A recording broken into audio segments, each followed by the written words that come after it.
तो मौजूद है मध्य प्रदेश की राजधानी भोपाल में। जैसा कि आपको बताएं, निरंतर प्रदेश में चल रही बखेड़ा एक के बाद एक सामने आ रहे हैं, चाहे वो राजनीतिक हो, शिक्षा कर्मियों के लिए हो, गौ माता के लिए हो, या फिर हो किसानों का धरना प्रदर्शन, ये निरंतर चालू रहते हैं। अब नीट के बाद में आ गया टीईटी के बाद में आ गया अभी हाल ही में एक डिसीजन आया जिसमें 20 राज्यों के वो कर्मचारी प्रभावित हो रहे हैं जो छोटे से वेतनमान में सरकार की योजनाओं को हर आम आदमी तक पहुंचाते थे।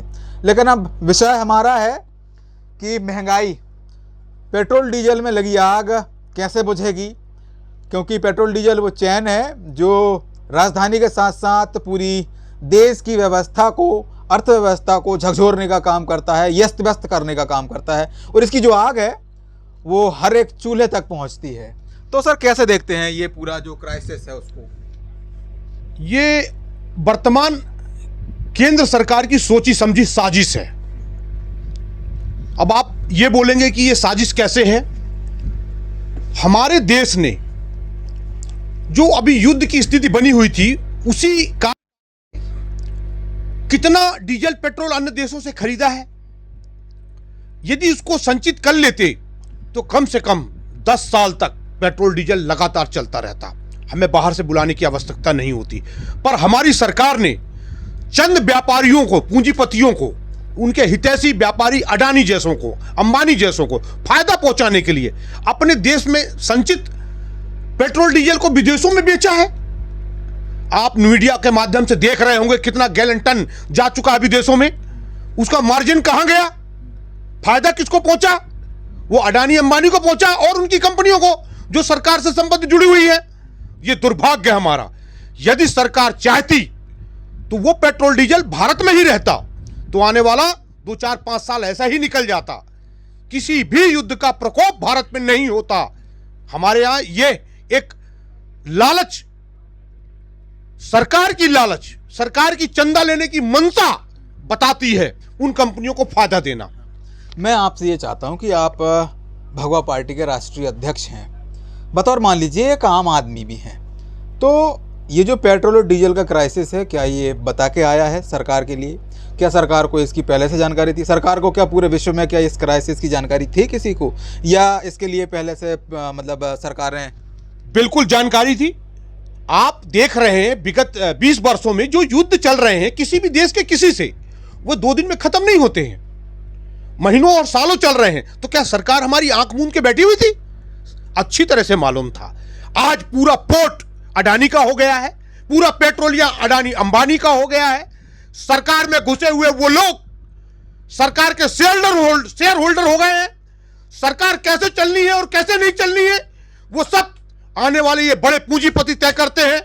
ये बड़ा बड़ा चंदा देते हैं सरकार को और अपने इशारे पे सरकार को घुमाते फिराते चलाते हैं। सरकार को सब कुछ मालूम था। ये सोची समझी साजिश होने के कारण आज जनता पिस रही है, महंगाई की मार उन पे पड़ रही है। वाकई महंगाई की मार जब तक बढ़ेगी, जब तक पेट्रोल डीजल बढ़ता रहेगा, क्योंकि पेट्रोल डीजल बहुत बड़ी कड़ी है महंगाई में। अब इसी क्रम में आगे बढ़ें तो मध्य प्रदेश सरकार अब आगामी समय में गेहूं के बाद मूंग की खरीदी करने को तैयार है। लेकिन खरीदी करने से पहले हम देख रहे हैं कि किसानों के रोडों पर धरना प्रदर्शन ज्ञापन चालू हो चुके हैं, पंजीयन को लेकर हों चाहे वो व्यवस्थाओं को लेकर हों। लेकिन जब बात होती है किसानों की तो एक प्रतिबद्धता के साथ क्या इन चीज़ों का पहले से निराकरण नहीं कर देना चाहिए? क्या निराकरण तभी होगा जब किसान सड़कों पर आएंगे? सरकार चाहती है किसान सड़कों पे आए। जब सड़कों पे किसान नहीं आएंगे, भूखे नहीं मरेंगे, त्राहिमाम नहीं मचेगा, फिर सरकार अनुदान कैसे देगी उन्हें? आर्थिक मदद कैसे करेगी? सरकार अपने घोटालों को छिपाने के लिए हमेशा कोई ना कोई हथकंडा अपनाती है, और वो एक कड़ी है खरीदी लेट करना, मूंग की हो या गेहूं की हो, फसल को खराब करवा देना, चाहे वो किसी भी प्रकार की किसी भी सीजन की फसल हो। सरकार सोची समझी साजिश होती है। मैं कहता हूं जनता से, आज भी कहता हूं, सरकार की भावनाओं को समझे, सरकार और सत्ता में अपनी दखलंदाजी पैदा करे और अपनी ताकत को दिखाए। जब तक नहीं करेगी सरकार नहीं सुधरेगी। सरकार अब जिस तरह से हम देख रहे हैं आज का ये जो दौर चल रहा है, इसमें बयानबाजी का दौर चल रहा है। बड़े बड़े जो लीडर्स हैं वो इस तरह की भाषा का उपयोग कर रहे हैं, क्या ये देश में, चाहे वो छोटा पॉलिटिकल लीडर हो या फिर बड़ा, क्या मैसेज देने की कोशिश कर रहे हैं इस तरीके से बयानबाजी? एक प्रदेश का मुखिया है, दूसरा विपक्ष का मुखिया है, दोनों ही मुखियाओं के जो बोल हैं, जो भाषाओं का जो प्रयोग करते हैं, क्या इससे कहीं ना कहीं राजनीतिक हानि होने की संभावनाएं हैं आगामी समय में? क्या ये द्वंद्व की परिभाषा नहीं? मैं आपकी बात यदि समझ सकता हूं तो मोहन यादव मुख्यमंत्री और जीतू पटवारी की बात कह रहे हैं आप, ये विभत्स है, बहुत गलत है। जिस पेड़ में फल लगा होता है वो पेड़ झुकता है, उसकी मर्यादा अलग होती है। मोहन यादव जी को थोड़ा सोच समझना चाहिए। वो एक पिता के तुल्य हैं, इस प्रदेश के गार्जियन हैं।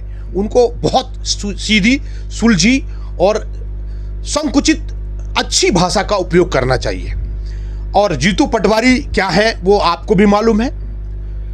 वो हमेशा अभद्र भाषाओं का प्रयोग करते आए हैं और करते रहेंगे, और कांग्रेस का ये दायित्व बनता है कि वो विपक्ष में बैठा है तो चिल्लाता रहे, पर जो मुख्यमंत्री है उसको बहुत सोच समझ के बोलना चाहिए और बोलना ही होगा।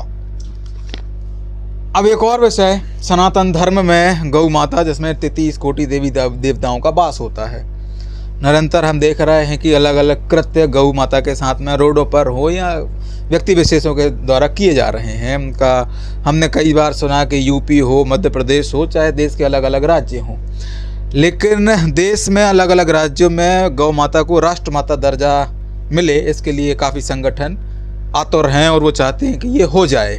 लेकिन कुछ राज्य ऐसे भी हैं जिनके संरक्षण में गौ माता को धड़ल्ले से काटा जा रहा है, बेचा जा रहा है, संरक्षण देने की बजाय उन्हें नीलाम किया जा रहा है। तो ये कैसे, मतलब गौ माता को संरक्षण दिया जाएगा? मेरे भाई, भारतीय जनता पार्टी के रहते हुए गौ माता को राष्ट्रमाता घोषित नहीं किया जा सकता।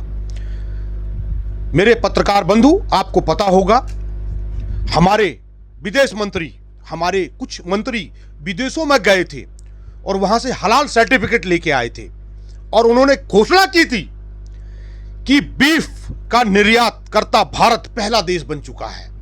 क्या ऐसी स्थिति में आप उम्मीद रख सकते हो इस पार्टी से कि गाय माता को राष्ट्रमाता घोषित कर देंगे या संरक्षित हो जाएगी?